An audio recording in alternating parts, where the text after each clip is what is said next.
시다.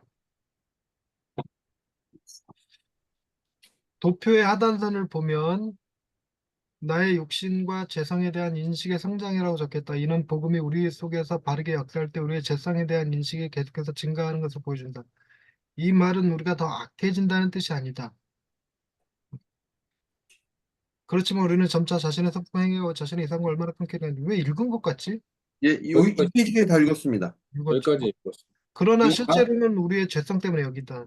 네네네. 13페이지 우리의 죄성 때문에 밧줄이 풀린 배가 떠내려가듯이 복음에서 멀어져 갈 때가 많다. 그래서 성경은 복음의 소망에서 흔들리지 않을 것과 그리스도의 말씀이 너희 속에 풍성히 거할 것을 강권하고 있다. 우리가 복음의 진리의 닷새 덫을 내리지 않으면 예수님을 향한 우리의 사랑과 그분의 선하심에 대한 우리의 경험이 축소된다. 결과적으로 우리의 위선과 행위로 인해 십자가도 축소되고 만다.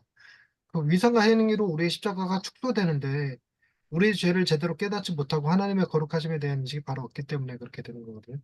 저는 이 우리의 죄를 설명할 때, 그게 너무 이 임팩트가 강했는데, 하와가 선악과를 따먹은 게 죄가 아니고, 선악과를 보고, 어, 뱀의 말이 맞는지, 하나님의 말이 맞는지 조율한 것이 죄다. 스스로 판단하려 든 것이 죄다. 그래서 내가 판단해 보니 하나님의 말씀이 옳은 것 같아라고 해서 안 따먹었어도 죄다. 음, 근데 우리 너무나 쉽게 그걸 많이 하거든요. 우리가 우리의 이성에 하나님 말씀이 옳을까, 세상의 이야기가 옳을까 그러다가 당연히 하나님 말씀이 옳지. 내 생각에 하나님 말씀이 옳은 것 같아. 이건 선이 아니라 이건 죄라고. 우리가 그런 짓을 너무 많이 하는 거죠. 그래서 우리의 위선과 행위를 설명할 건데 도표의 하단선을 다시 한번 살펴보자. 나의 죄성에 대한 인식이 점차 커지는 것이 마냥 즐겁지만은 않을 것이다. 그러나 그만큼 우리는 자신이 생각보다 좋은 사람이 아니라는 사실을 인정하게 된다. 리처드 러블레이스의 말대로 우리는 죄가 우리 내면에 만든 충동적인 태도와 믿음의 행위로 뒤엉킨 복잡한 거미줄을 직면하게 된다. 이 거미줄이라는 표현, 리처드 러브레이스의 영성의 역도인가? 그 책에 팀켈러가 굉장히 많은 영향을 받았거든요. 팀켈러도 이 리처드 러브레이스를 굉장히 많이 말하는데, 이 그 거미줄 얘기가 워낙 유명한 거니까, 하나님의 심판을 우리의 선한 행위로 막으려는 것은 떨어지는 볼링공을 거미줄로 잡으려는 것과 같다. 이렇게 표현한 거. 근데 그게 조나단 에드워즈가 얘기한 거 아니에요? 아니, 조나단 에저즈가 얘기한 거예요. 그거를 이제 티켈러가 인용을 해서 이 거미줄이라는 키워드를 정말 여기저기서 많이 쓰더라고. 음, 그래서 거미줄이라는 키워드, 여기 거미줄 등장하니까 얘기해 드린 거고,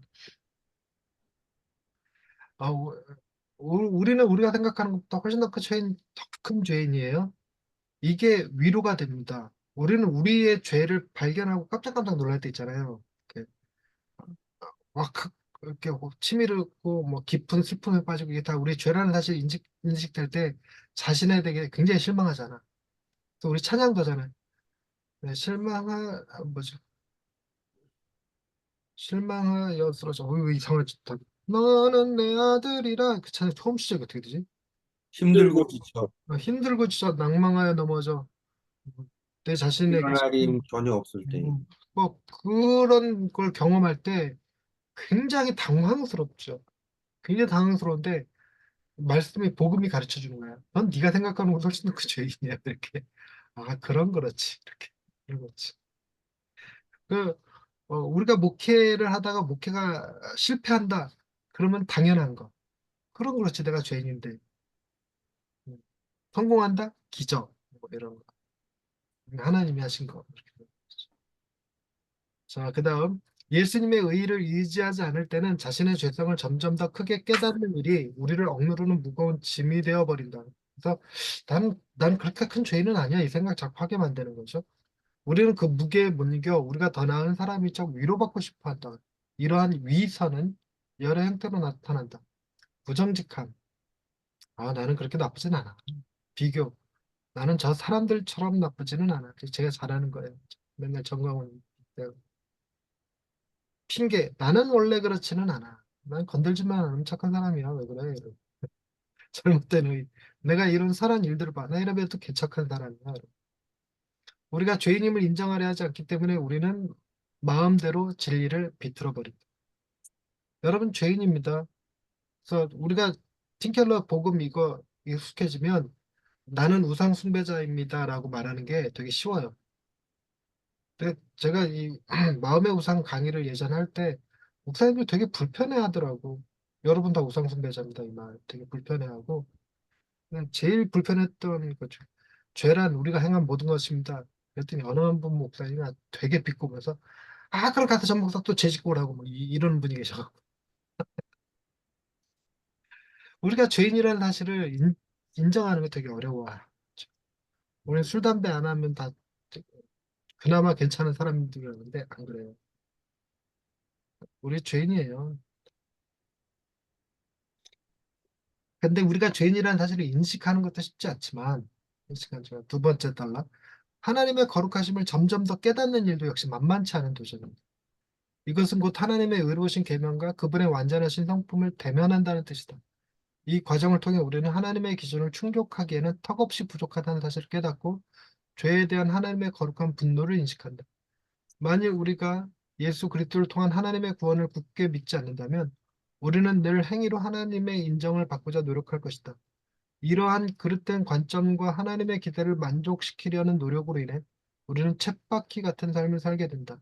위선과 행위를 추상적으로 말하기는 쉽다. 하지만 우리는 이러한 성향이 우리 삶에서 실제로 어떻게 표출되고 있는지 생각해 보아야 할 것이다. 맨날 우리 이런 실수를 많이 해요. 충성, 기쁨 이거 가지고 하나님의 마음을 시원케 하는 자, 하나님께 충성하는 자, 그리고 뭐죠? 하나님을 기쁘시게 하는 자. 생명의 면류관을 얻는다. 그런 얘기들 때문에 십자가가 축소돼요. 우리가 마치 세상을 변화시킬 수 있을 것처럼 이렇게 설교하고 노래하고. 우리 딸이 요즘 CCC 하면서 옛날 노래 갈릴리 가다 주님 그야란 전야 다시 부르시사 이 찬양을 부르고 있더라고 계속. 그러면서 그 가사가 인터넷상에 이렇게 떴는데 그 가사 보고 아빠 이거 너무 심하지 않아? 그래서 뭐가 그랬더니 가라 너희들은 가라 저 세상으로 이렇게 돼 있잖아요. 그 저하고 세상하고 띄었어야 되는데 인터넷에 가사가 이렇게 붙어 있어. 가라 저 세상으로. 그 죽으란 얘기잖아. 역시 문학과야. 그- 공허고 문화. 그리고 뭐지? 우리 왜 이렇게 해서 세상을 변화시키자라는 그 노래도 많고 주님의 계절이 오게 하자 이 찬양도 있고 주님의 계절이 그리스도의 계절이 오게 하소서. 그리스도의 계절이 오게 하자 이런 것도 있고 이게 마치 우리가 뭘 할 수 있는 것처럼 표현된 그래서 우리가 얼마나 헌신하고 얼마나 희생하느냐에 따라서 가능할 것만 같은 이런 느낌들이 다 십자가를 축소시키는 그래서 우리의 예배로 하나님을 기쁘시게 할 수 있는 것처럼 뭐 우리의 행위로 하나님을 만족시킬 수 있을 것처럼 표현하는 것들 어, 그래서 우리가 그렇게 하고 하나님이 복 주시겠어? 이렇게 얘기하는 것들이 다 우리가 하나님이 우리에게 복 주실 수밖에 없게끔 만드는 행동들을 우리가 마치 할 수 있을 것처럼 표현하는 것들 너무 많아요. 너무 많다 그 정도가 아니라 아예 그게 전부인 것 같은 느낌을 들 때가 많죠. 그래서 우리는 다 뭐 하고 있냐면 십자가를 축소시키고 있어요. 계속. 자, 미묘한 위선을 가려내기 위한 질문. 다음의 질문에 답해보자. 내가 신뢰, 정당함, 인정, 좋은 지위 받고 있다는 느낌을 받기 위해 나는 무엇을 의지하는가? 이 질문에 대한 대답은 우리가 종종 예수님이 아닌 다른 것에서 우리의 의를 찾으려 한다는 사실을 보여준다. 그렇죠. 우리는 내가 신뢰받고 있다는 느낌, 내가 인정받고 있다는 느낌은 목사님들 되게 설교 아닐까 싶기도 한데 저는 설교거든요. 설교로 인정받으려고 하고 강의로 인정받으려고 하고 그래서 저는 여름에 두 군데 사역이 있습니다. 이것이 어, 말이 워딩이 두 군데밖에 없어요. 이런 느낌이 들고 이것마저 없으면 이것마저 없으면 난 아무것도 아니에요. 이런 느낌이 실려 말 속에. 그래서 주님으로부터 십자가로부터 인정이 아니라 내가 하는 어떤 행위들, 업적들. 그래서 제일 쥐구멍처럼 들어가고 싶을 때가 이제 교회 몇 명 모여 이런 거 할 때. 그럴 때 위축되죠. 굉장히 위축돼. 매일 들어요, 매일. 도대체 어떤 놈이 매일 그 소리를 해? 돌아가면서, 그러면서 자기는 한 번만 한 건데, 돌아가면서 하니까 나는 매일 들어. 그때 그분들이 질문을 멈추는 게 문제가 아니고 그 질문들 앞에 내가 위축되지 않는 게. 형 몇 명입니다. 그러니까 우리는 맨날 한 영혼이 천하보다 귀하다 말해놓고 교인 한 명만 있으면 되지 그러면 천하가 있는 건데. 근데 그거에서 결코 만족하지 못하는 내가 인정받고 있지 못하다고 느끼는 그런 게 있죠.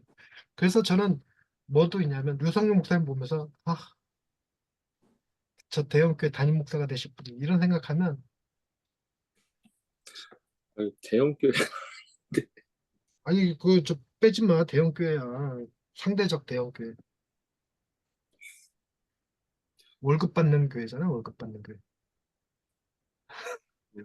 우리 넷 중에 유일하게 월급 받고 있는 목사잖아 아 김영주 목사님도 월급 받는다 그랬지 참 저도 받긴 받아요. 됐다 받긴 받는데 이제 도로 내뱉어서 그렇지. 나는 외부 수익금으로 메꿔야 돼 계속 예, 맞아요. 하나님이 뭐랄까 전에 교회 때문에 내가 먹고 사는 목사이고 싶었어요. 그러니까 그 땅의 소산을 먹는 사람이라는 걸 갖고 싶었는데 내가 교회를 먹여 살리는 목사가 될 수 있다? 하나님이 나를 통해서 교회를 지키고 계신다? 하나님이 나를 통해서 교회를 먹이고 계신다? 이것도 굉장한 영광이더라고. 오, 그 하나님이 이번 목사님을 통해서 누구도 감당하지 않을 교회를 감당하고 있는 거잖아요. 하나님이 그 교회를 지키시는 건 그 교회 자체 생산 능력이 아니라 하나님이 이번 목사님을 통해서 행하시는 일이죠. 그러니 대단한 거지. 저 흩어지는 화평교회에서 떨어지는 꼼꼼을 먹고 있는 저 루목사하고는 다르구나. 맞습니다. 우리 아내가 이런 말 하면 핑계 좋다 이러는데 음, 우리가 만약 복음에 깊이 뿌리를 내리고 있지 않다면 닻을 내리고 있지 않다면 우리는 자신의 평판과 가치를 위해 잘못된 의의를 의지하게 된다. 정말 이게 많아요. 직업에 기반한 의의. 제가 우리 애들한테 물어봤어요. 아빠 직업이 뭐냐? 뭐냐? 저는 작가, 강사, 한때는 교수였어요. 그리고 목사, 대충 이 정도 되려나? 그때 학교에 가서 아빠를 직업을 뭐로 소개하냐 그랬더니 다 목사라고 하더라고요, 우리 애들이. 근데 어쩔 때는 목사보다 작가가 더 대단한 것 같고, 어쩔 때는 교수가 더 대단한 것 같고, 모르는 사람과 대화할 땐 목사입니다라는 말보다 작가입니다라는 말을 더 많이 하게 되는. 무슨 책 쓰셨나요? 앞으로 쓸 겁니다. 이러고 검색해 볼까 봐.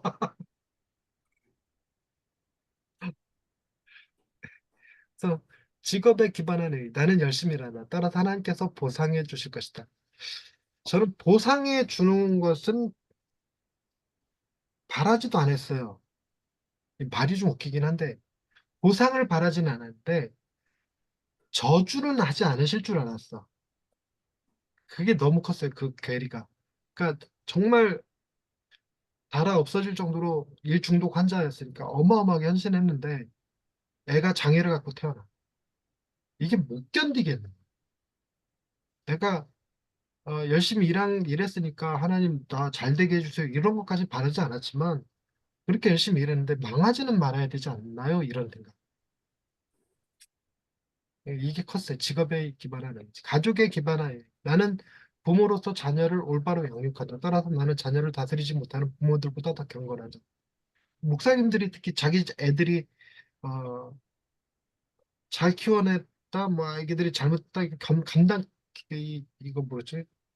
감당을 못해. 윤석전 목사님 저희 옆에 힌두스탄 기도원이 그 연세중학교 윤석전 목사님인데 윤석전 목사님이 딸이 장애를 가지고 있어서 지금 시설에 있다고 그러더라고요. 그거를 교인들한테 20년 넘게 숨겼대요. 딸이 있는 거. 저는 제 딸아이 장애를 가지고 있는 거 애초부터 다 떠들고 다녔거든. 근데 우리 윗세대 어른분들이 그런 거 있었던 것 같아요. 그래서 이재철 목사님이 암으로 수술 받을 때 두 달인가 이게 쉴 땐가 그때 설교 시간에 자기 암으로 인해서 수술 받느라 이제 오케이 잠시 쉽니다. 이거를 설교를 했을 때 한때 센세이션이 일어났어요. 보통은 안식년 갖는다 그러지 암 수술한다 얘기 안 하는데 왜 얘기했냐 이렇게 이런 거죠. 목사님들이 자기 아픈 걸 숨기는 거죠. 아픈 게 마치 죄인 것처럼. 자녀도 마찬가지고. 자녀 잘못되면 숨기고 이런 거죠. 네. 신학에 기반한 의. 저 이게 너무 강해요. 음. 제가 장신대 신대원 제가 전 세계에서 가장 들어가기 어렵다는 신학 대학원을 들어간 사람이 뭐 이런 거. 성경을 통째로 외웠다 뭐 이런 거. 굉장히 건강한 신학을 가지고 있다. 저는 저 한국의 보수교단에도 속해 있고 한국의 진보교단에도 속해 있는 유일한 교단 통합책. 그래서 보수교단에서는 저 자유주의자라는 소리 듣고 저 진보 쪽에서는 저 꼴통 보수라는 소리 들으면서도 꿋꿋하게 버티고 있는. 그래서 그런 자부심이 굉장히 커요. 합동 측에서 볼 때는 되게 자유주의처럼 보이죠. 학교 그렇죠. 합동 측에서 볼 합동 때는. 측에서는 이렇게 보죠. 그래서 음. 합동 측에서는 기장이랑 어울리는 우리를 되게 이단시하듯이 이렇게 보죠.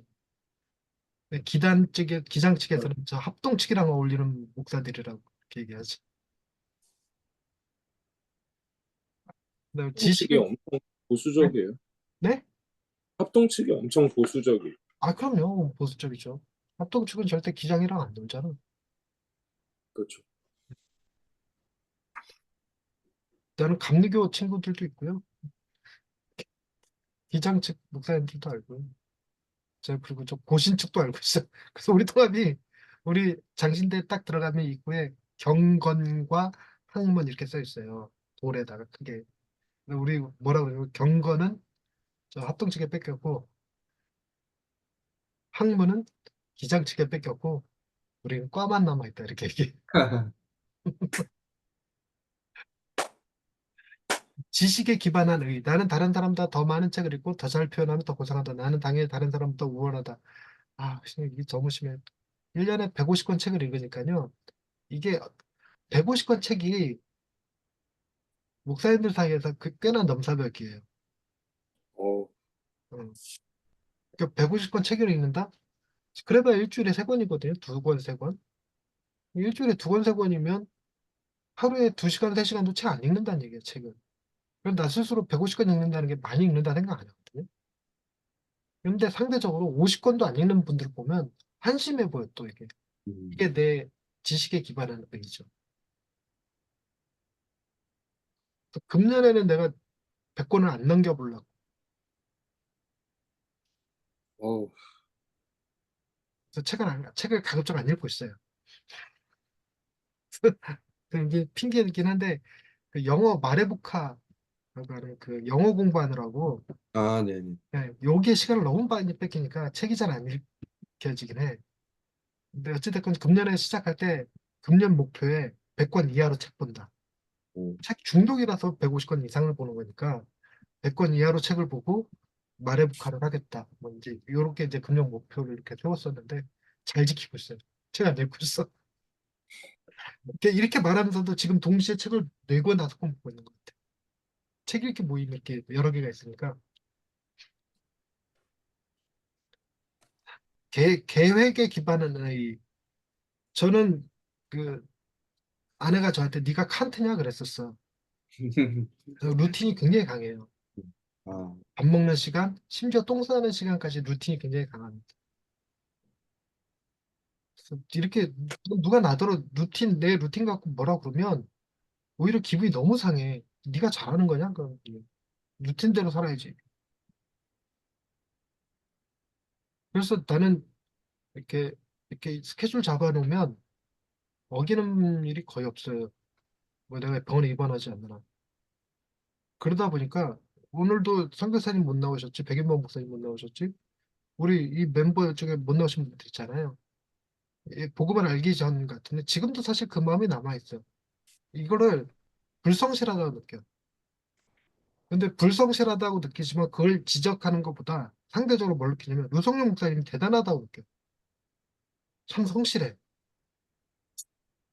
이게 자기 스케줄 관리가 돼야지만 이 시간을 딱 잘라낼 수 있는 거니까 음, 유성룡 목사님이 대단하다고 봅니다. 그, 융통성 이건 없어. 이, 긍휼 이런 것도 없어. 율법 이거 굉장히 강했지. 재정 이것도 강하고 정치 이것도 강해. 정치는 저 이 모임 가운데서 정치 얘기만 나오면 딱 끊어버려야죠.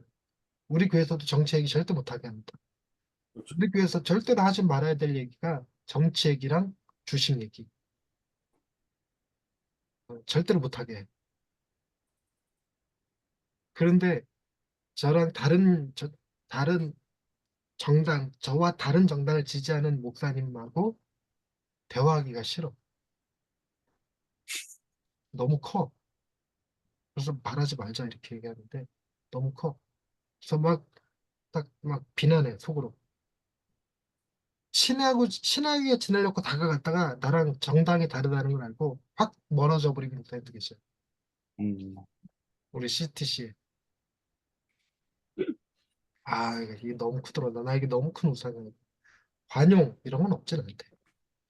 아마 이보다 훨씬 많은 예를 생각해 볼 수 있을 것이다. 이만하면 충분하거나 타임보다 오라도 느끼는 점들을 떠보려 버립니다. 아니, 이거 엄청 많아요. 우리 죄가. 그러니까 우리가 의롭다라고 이 말의 의미 지금 우리가 쭉 얘기했는데 우리가 의라고 생각했던 모든 것들이 다 죄라는 거예요. 우리가 의라고 생각했던 모든 것들이 다 죄라고. 그래서 목사님들이 난 그걸 죄라고 보는데 그 뭐요? 새벽 예배 한 번도 안 빠졌습니다. 이거 새벽 제단 한 번도 안 빠졌습니다. 죄요 그냥 이거. 나 CTC 그 우리 다음번 주제가 개척이거든요. 복음적 교회 개척. 근데 여태까지 매번 요 3학기, 4학기 때가 내가 시험에 들어 자꾸만. 이 3학기 때 되면 이 3학기 개척해서 성공한 교회 목사님들 앞에 강사로 세워놓고 이분들이 얼마나 수고하고 애썼는지를 얘기하는데 자기네들 간증처럼 얘기하면서 애들 뭐 이 저기 뭐야 라면만 먹여 뭐 어떻게 됐었다. 밤에 뭐 보일러 뗄 돈이 없어갖고 뜨거운 물을 피트백에 담아갖고 애들 끓여갖고 잤다 뭐 이런 거 얘기를 자랑처럼 하시는 분들이 계셔. 다 죄예요, 죄. 이번에 아주 그게 끝판왕을 봤잖아, 내가. 피똥 쌌다. 아, 이거 저, 엎어놓은 죄야. 그거는 제 레파토리이기 때문에,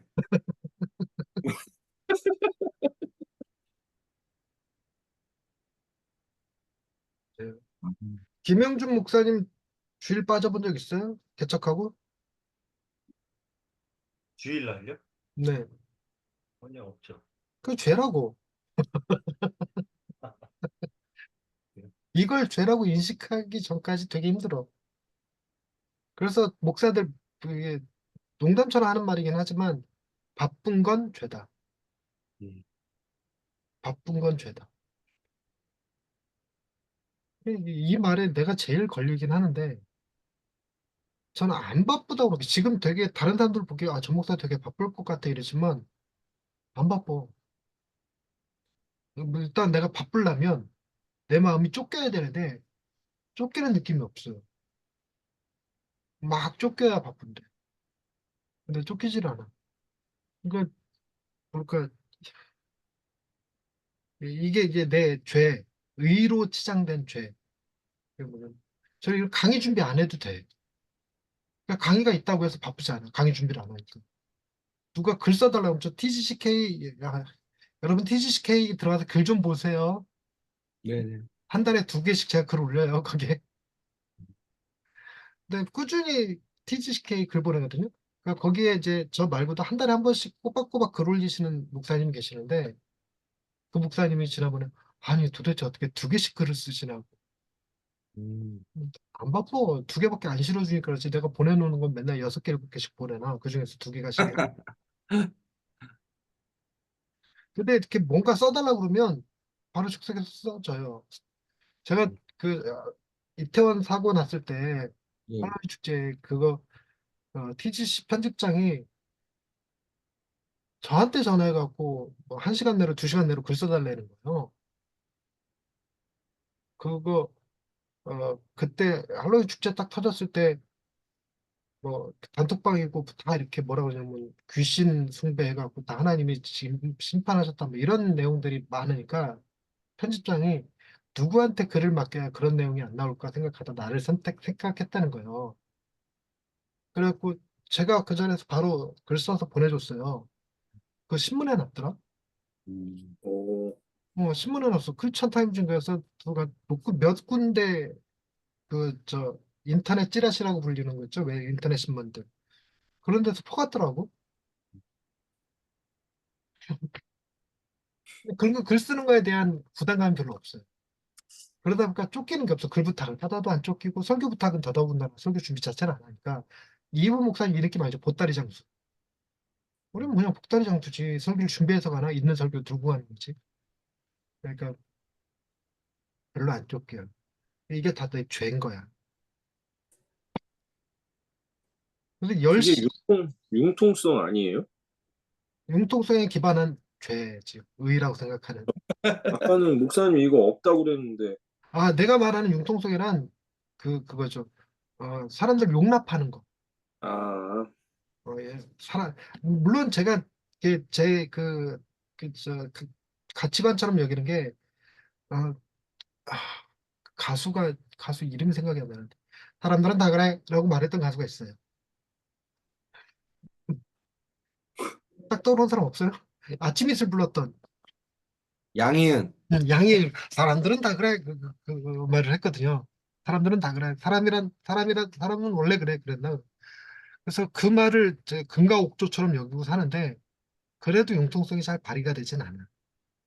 저는 저를 목사라고 부르는 가게는 안 가요. 미용실이건 뭐 병원이건 저를 목사라고 부르면 안 가.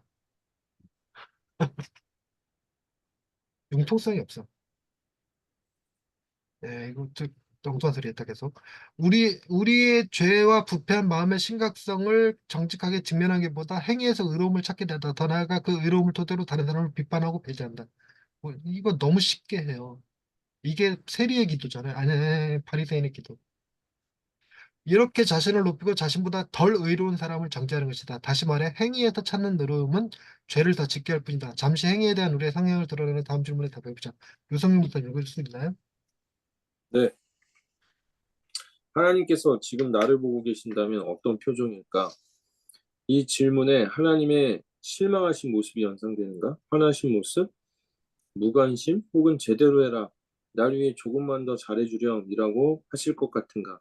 만약 당신을 정말로 기뻐하시는 하나님의 모습 외에 다른 것을 상상했다면 당신의 행위에 기반한 사고방식에 빠진 것이다. 네. 왜냐하면 아니요. 요게 저는 굉장히 큰 충격이었어요. 이 복음 중심의 삶에서 요 부분에 가장 밑줄을 많이 쳤던 것 같아요. 이걸 알고도 상상이 잘 안 돼요. 날 딱 보면서 기뻐하시는 하나님. 어쨌든 상상하려고 들면 하나님이 실망하고 계실 것 같아요. 여러분들은 어떤가요? 하나님이 어우 잘하고 있어 기뻐 훌륭해 이렇게 하실까? 그것밖에 못하냐 이렇게. 도깨비라는 드라마 보신 분. 봤어요. 아유, 뭐, 정주행을 안 했어도 조금 짤막짤막 이렇게 뭐 나오는 건 봤죠. 도깨비에서 그 여자 주인공이 졸업하는 날이 있어요. 졸업식 날. 예. 그때 그 삼신할매가 그 여주인공의 담임 선생님한테 가서 너 이 정도밖에 못하니? 내가 너 태어날 때 얼마나 기뻤는데 이러면서 얘기하는 장면이 있어요. 그때 이제 선생님이 막 울어요. 근데 저도 그때 같이 울었어. 마치 나한테 하는 말 같아. 음. 너 왜 그거밖에 못해? 막 이런. 이게 지금 우리가 복음을 알고 있다고 생각해도 지금 딱 하나님이 날 보고 기뻐하시고 있다. 이게 상상이 되시나요? 일단 지금 이 순간에도 안 되잖아요. 이게 맨날 말은 하나님이 우리 안에 열매를 지금 현실로 보고 계십니다. 말은 이렇게 해도 상상 자체는 잘 안 돼. 자, 그다음 계속 읽어주실래요? 왜냐하면 복음의 진리는 하나님은 그리스도 안에서 나에게 깊이 만족하고 계시다라고 선언하기 때문이다.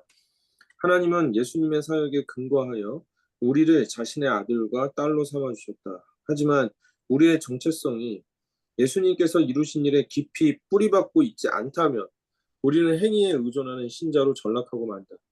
내가 좀 더 괜찮은 신자라면 하나님께서 나를 더 인정하실 거라고 생각한다. 그 결과 예수님을 따라 사는 환희와 기쁨을 빼앗기고 의무적인 순종 속에서 헤매게 된다. 그로 인해 복음은 아주 보잘것없는 것으로 전락하고 만다. 네, 이거 뭔가 막 우리의 팩트 폭격하고 있는 것 같지 않나요? 네. 그다음 김영준 목사님 읽어주실래요? 행위 중심의 신자는 사실 하나님의 거룩하심도 축소한다. 우리가 의로운 삶으로 하나님을 감동시킬 수 있다는 생각은 우리가 하나님의 기준을 실제보다 너무나도 낮게 평가하고 있다는 뜻이다.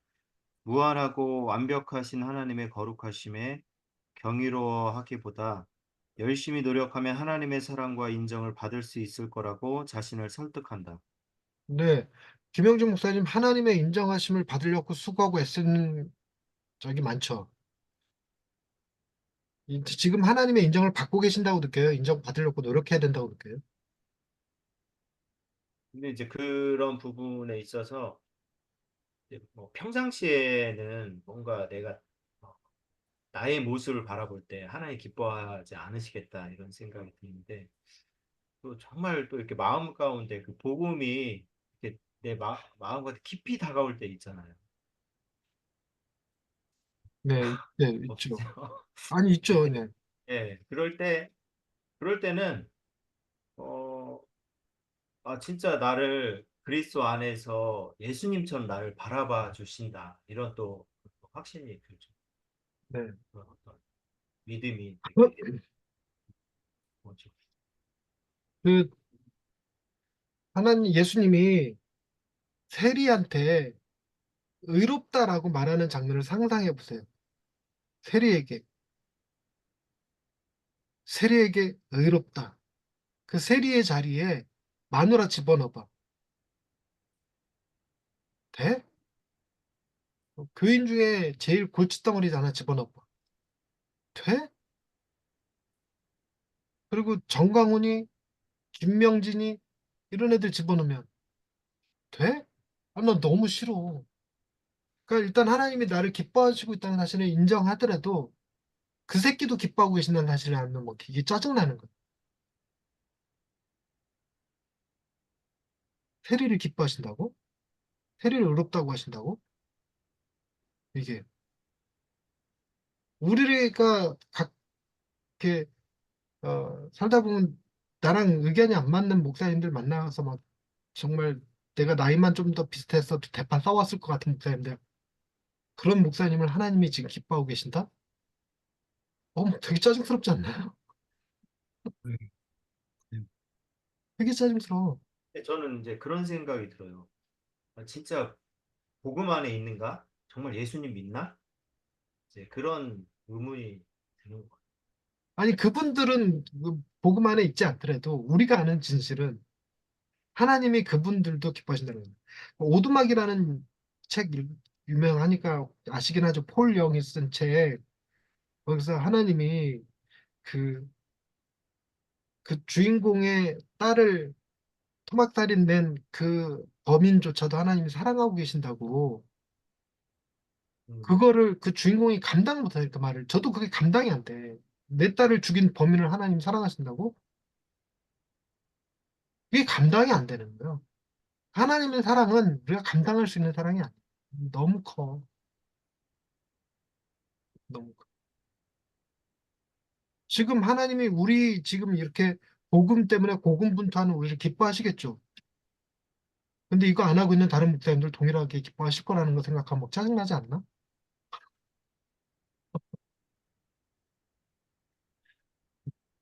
왜 그게 우리 행위가 그래요. 하나님을 거룩하시고 굉장히 축소해. 우리는 복음을 알아도 축소해. 알아도. 그래서 기본적으로 우리가 첫 번째 우리의 하나님의 거룩하심을 깨닫고 우리의 죄성을 깊이 깨닫는다. 라고 생각하고 근데 그게 불가능하다. 우리 잘 못하고 있다. 또한 우리는 생각보다 깊이 위선과 행위가 강하다. 우린 그냥 위선 덩어리고 행위 덩어리야 그냥. 십자가를 맨날 축소시키는 사람들이.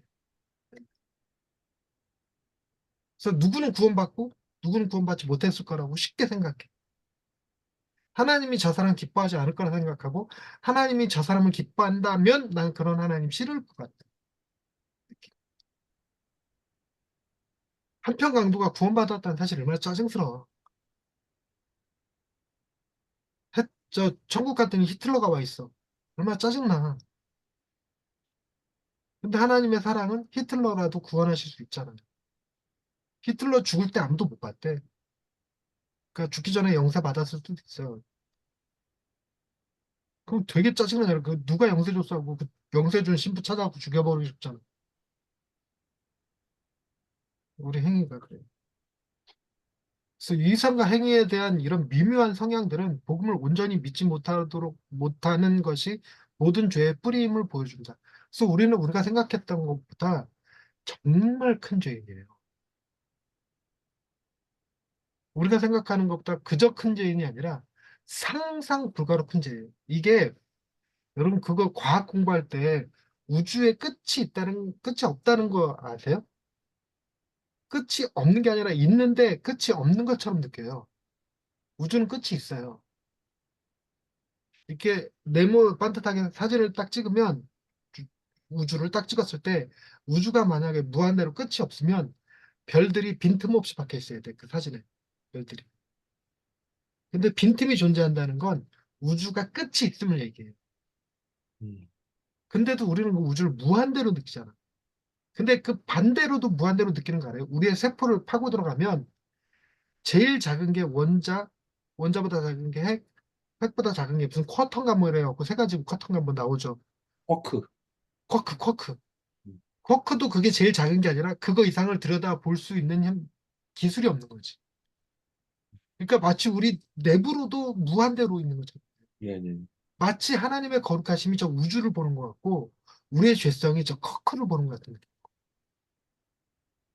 그러니까 쿼크가 끝이냐? 끝이 아니야. 우리가 거기까지밖에 인식을 못한 것뿐이지. 쿼크까지만 가도 어마어마한 거잖아요. 나노급으로만 내려가도 엄청난 거죠. 난 정말 처음에 핵 얘기할 때 핵 주변을 돌고 있는 전자랑 이거 얘기할 때 그 원자 속의 핵이 어, 원자를 지구라고 그러면 핵은 야구공만 하다 이렇게 얘기하던데 그 사이가 다 진공이다 이렇게 얘기하거든. 상상이 안 되는 거야. 그 정도인 거죠. 그 우리 죄성이라는 게 놀라워. 정말 내가 이렇게까지 죄인이었던가? 놀라워. 내가 이렇게까지 죄인이었던가 보다 더 심하게 내가 죄인. 그러니 우리가 교인들 앞에서 의로운 척하는 걸 얼마나 가식이냐고. 그리고 교인들도 의인 아니야. 다 죄인이지. 다 죄인인 거야. 그, 오직 예수님만이 해결책인 거죠. 예수님만이 답인. 그래서 우리는 우리 안에 있는 불신의 복음을 적용하는 방법을 배우고 우리 자신을 향해 복음을 선포해야 되고 그래야 위선과 행위에 기반한 거짓된 확신에서 해방되고 이렇게 할 때 우리는 예수 그리스도 안에서 우리에게 약속된 진정한 기쁨과 자유를 누리게 될 것이다. 다음 과에서는 이에 대해 더 깊이 생각해 보려고 한다. 복음이 주는 투유, 자유, 여유. 자유, 여유. 자유, 여유가 제일 없는 사람이 목사님들 같아. 자유도 없고 특히나 이 미자립 교회들 미자립 교회 목사님들은 여유가 없죠. 정말 마음의 여유가 없어. 근데 반대로 큰 교회 목사님들은 마음의 여유가 있는 것 같아요. 없어요. 큰 교회 목사님들도 교회 건축을 한 해 만에 리모델링 한 해 만에 뭐 성장이 됐네 멈췄네 이거 엄청 교인이 몇 명이 떠났네 들어왔네 엄청 마음의 여유가 없어. 그러니까 복음에 사로잡혀 있어야 된다. 활동. 우리는 어떤 규범이나 법을 지키는 행위가 우리를 하나님 앞에서 더 의롭게 할 수 있다고 믿고 특정한 법이나 규칙을 만들어 지키며 산다. 이게 안 된다고. 그럴 수 없다고. 그게 하나님의 거룩하심을 축소시키고 있다고. 하나님을 기쁘시게 할 수 있다고 생각하는 행위. 하나님을 만족시킬 수 있다고 생각하는 행위. 이러한 태도는 우리가 지키는 규범이나 법을 기준으로 타인을 비판하는 출발점이 될 수 있어. 왜 저 사람은 저렇게 행동해? 40일 금식 기도한 성도가 제일 무섭잖아. 그리고 뭐죠? 왜 그런 얘기 자주 들었는데요? 들어보셨나 모르겠어요. 새벽 예배 때 교인보다 먼저 일어나지 마라. 왜 교인과 경쟁해야 되지? 근데 이렇게 생각한 나도 절대 교인들은 먼저 안 일어나. 예배 교회 올 때도 교인보다 항상 일찍 와. 노예는 늦게 가면서. 그런 거. 근데 자신을 위해 만든 규범들은 대부분 좋은 것들이지만 우리는 그것을 오용하곤 한다. 큐티 얘기 좀 그만했으면 좋겠어, 나도. 걸핏하면 큐티 같고, 큐티 하냐 마냐. 근데 큐티 하십니까? 이번 목사님? 뭐 원래는 매일 하려고 이제 루틴을 예전에는 시켰었는데 요즘은 조금 뭐 빼먹기도 하고 뭐 또 그러니까 제가 이렇게 큐티는 하십니까? 딱 물을 때 죄책감 느껴지지 않나요? 뭐 그렇게 크게 느끼시 난 죄책감이 느껴져, 자꾸. 조금 뭐 좀 찔리는 건 좀 있죠. 그렇다고 내가 큐티하면 하나님이 기뻐하실까? 큐티 안 하면 하나님이 싫어하실까? 또 그렇지 않다고 생각하는데도 불구하고 왠지 큐티 해야 될 것만 같아. 그리고 나는 또 그렇죠. 목사님들이 하루에 기도 몇 시간 해? 이거. 반대로 묻고 싶어. 목사님 1년에 책 몇 권 보세요? 그리고 앞뒤 싸우자는 건데 이게 우리가 가지는 이 하나님의 거룩하심을 축소시키는 굉장히 나쁜 것들. 근데 이 활동 제목이 옳고 그름이잖아요. 옳고 그름. 옳고 그름인데 C.S. 루이스가 그런 말을 썼더라고. 옳고 그름은 다 사라지고 없대요. 좋고 싫음만 남았대. 좋고 싫음. 그래서 우리가 지지하는 정당이 좋은 거지 옳은 게 아니라는 거야. 우리가 하는 큐티가 좋은 거지 옳은 게 아니라는 거지. 우리 옳고 그름은 이미 잃어버렸어. 우린 좋고 싫음만 남아있다 그러는데 그게 굉장히 공감이 되더라고. 예를 들어 우리는 자신의 삶을 잘 통제하고자 자신만의 규칙들을 세운다. 단순하게는 내 차 앞에 어떤 차가 절대 끼어들면 안 된다거나 항상 집을 청결하게 유지해야 한다는 것일 수 있다. 집을 청결하게 유지해야지. 치약 좀 제발 중간에 눌러 짜지 좀 마. 근데 말은 안 해. 내가 다 밀어 올려놔. 근데 짜증스러워. 옷, 바닥에 좀, 제발 옷이랑 가방이랑 바닥에 좀 내려놓지 말라고. 막 말이 하고 싶어. 그냥 내가 다 주워서 걸어놔.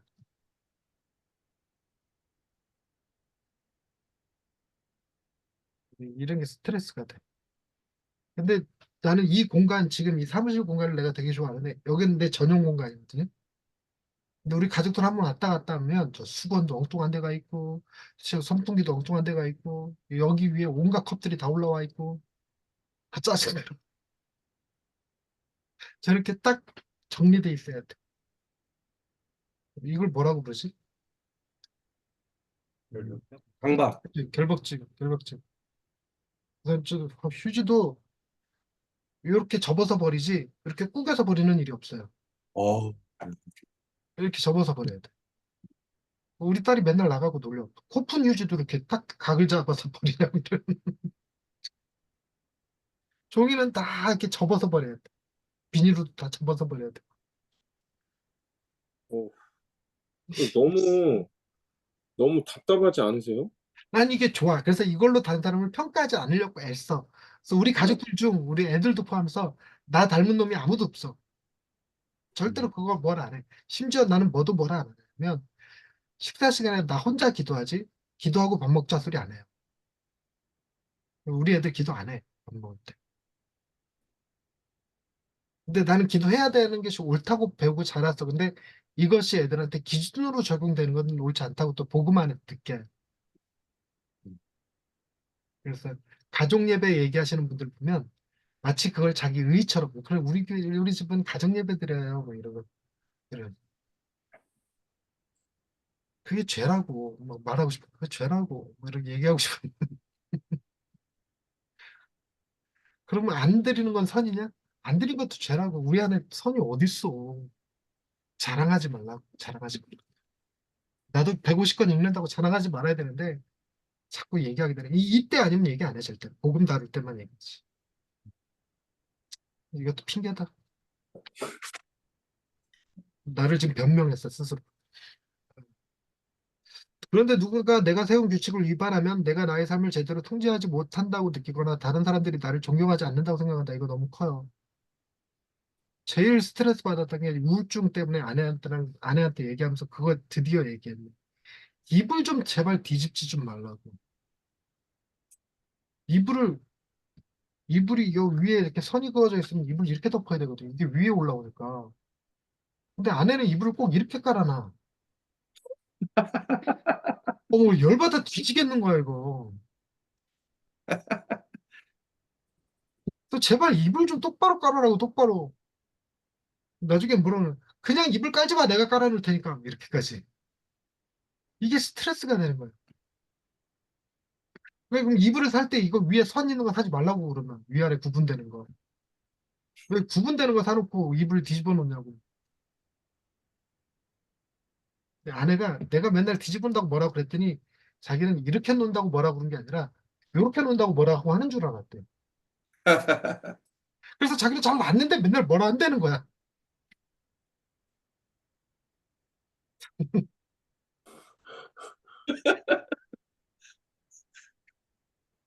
근데 이게 커요, 이게 커. 음. 애들이 차 안에서 쓰레기 버릴 때 접었어? 이 말이 튀어나와. 안 접고 그냥 넣었으면 이렇게 핸들 운전하면서 꺼내갖고 내가 이렇게 접으면서 버려. 어,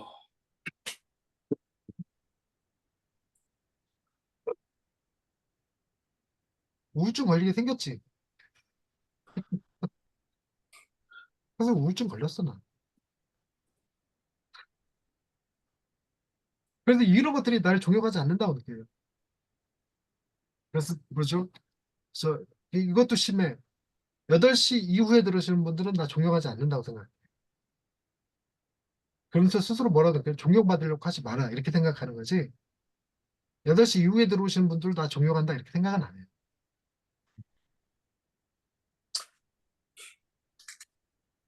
빠진 사람은 더 말할 것도 없고. 근데 내가 존경받지 않는다고 생각해. 아, 이거 녹화 중이지, 참. 감사합니다. 감사합니다. 이게 내 죄라고, 내 죄. 여러분들을 정죄하는 게 아니라 내 죄라고. 음.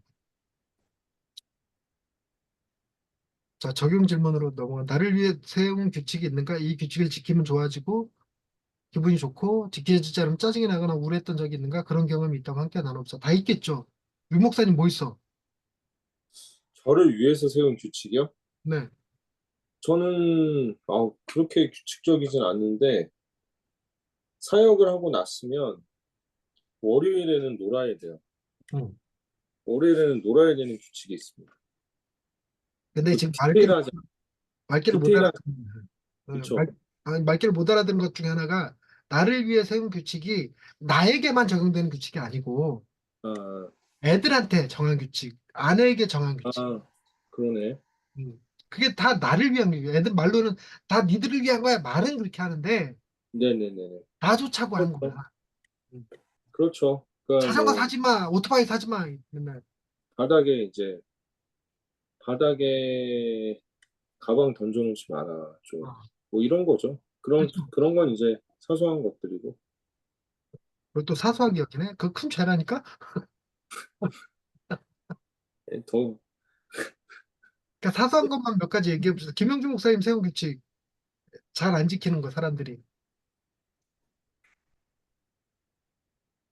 그냥 집에서 그런 게 많이 있는 것 같아요. 지금은 근데 잘 그렇게 안 하려고 하는데 뭐 이거 하지 마라, 저거 하지 마라 이런 것들이 되게 사소하게 많이 있어. 예배 시간에 늦는 성도. 그냥 아, 괜찮아요? 예, 뭐 그냥 오는 것만 너무 감사하죠. 와주는 것만으로도 아 감사하다. 이번 목사님, 전주 끝나기 전에 노래 시작하는 사람들. 아, 예, 어, 열받죠? 예, 아니 뭐, 예. 음, 아, 오늘 새벽 예배 때 제가 네, 새벽 예배 기도하는데 어우 진짜 우리 교회 성도님은 아닌데요. 새벽 예배만 나오는 분들 있잖아요. 네네. 맨날 틀리게 불러요, 찬양을. 음, 진짜 음치거든요. 네. 김영주 목사님도 알아요. 네, 알아요. 저도. 근데 얼마 전부터 그거는 뭐라고 할 수가 없잖아요. 어, 그게 이제 가끔 틀리면은 그게 이제 뭐라고 할 수 있겠는데 100% 틀리거든요. 매일매일. 그것도 엄청 크게 부르세요. 그러니까는 저번에 어떤 그 담임 목사님 말려가지고 거기 이러다가 본인도 틀려. 그분도 따라가. 네, 그분도 그러니까 그런 거기까지는 제가 그랬는데 몇 달 전부터 성경 봉독을 교독을 하는데 너무 빨리 읽는 거예요, 또. 음, 그러면은 엄청 혼란스러웠거든요, 다. 그래서 오늘 네. 제가 드디어 얘기했잖아요. 자, 성경 교독하시겠습니다. 같이 읽으실 때에는 같이 속도를 좀 맞춰서 읽어주십시오. 제가 규칙을 세웠잖아요. 도저히 안 돼, 이거는. 저희 교회 정신지체 3급 아이가 다녀요. 근데 음, 걔가 글은 기가 막히게 읽어. 근데 음, 절대로 같이 안 읽어. 혼자 막 읽어. 어, 그래서 교독문만 우리는 교독을 하는데 성경은 이렇게 틀어놓는데 교독문 읽을 때 지 혼자 막 앞서가. 그러니까 내 거가 끝나기도 전에 지 거 출발해.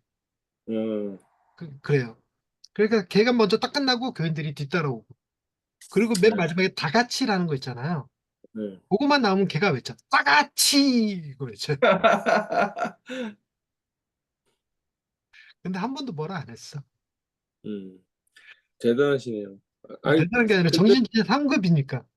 저는 근데, 안 되겠어가지고, 정말. 다들 너무 혼란에 빠져 있는 거예요.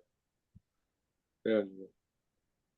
왜 자기 교회는 안 가고 남의 교회에서 아, 새벽, 열심히 쉬래요? 새벽 기도는 아, 머니까, 멀어서.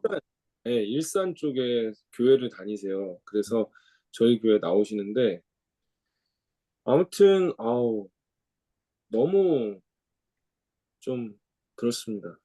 네. 근데 감사하게 오늘 그렇게 또 맞춰주시더라고요. 어, 또 지켜봐야죠, 또. 네. 지켜보는 게 아니라 포기해. 2번, 내가 세운 규칙을 지키는 것은 어떻게 자기 의를 느끼게 하는가. 내가 이렇게 해놓으니까, 지켰어. 그래, 나 잘했어. 이런 거죠. 나를 존경하는구나. 내 말을 듣는구나.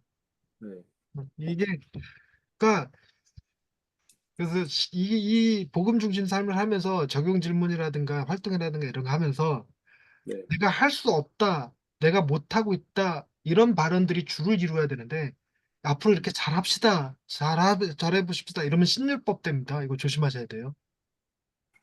신율법으로서.